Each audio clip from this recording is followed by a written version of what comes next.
With the upper extremity matrix, using weights or not using weights, we're going to take our arms in 6 directions of motion. We're going to use all 3 planes, the sagittal plane, which is forward and backward. We're going to use the frontal plane, which is side to side, and the transverse plane, which is rotation. But we're going to start either with our hands at the shoulder level or at the hip level, reaching up overhead with these. So in the sagittal plane, the first direction is up over the head in front, up over the head in front. And you repeat this, but you want to make sure, and you can see that I'm kind of bouncing up and down a little bit, always with the upper extremity matrix, you're using your hips and your legs to drive that weight up overhead. This is the first direction in the sagittal plane. The second direction in the sagittal plane is just taking your arms straight behind you,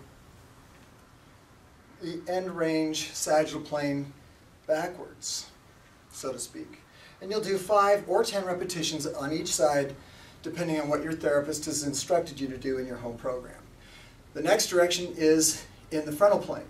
So we're going to go off to the side, out, away from the body, also turning the upper body a little bit in this rotation, and using your hips and your legs.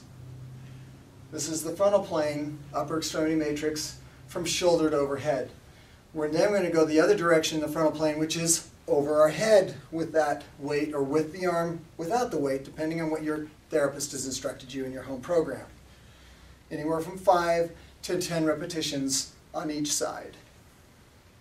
Following this with the transverse plane, the first motion is coming up across the front of the body with each arm.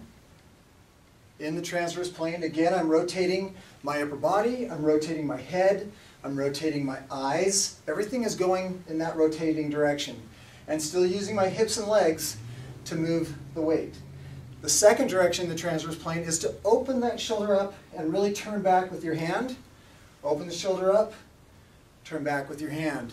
Again, I'm using my hips and legs to move that weight up, and really extending my arm as far up as I can go with this reach.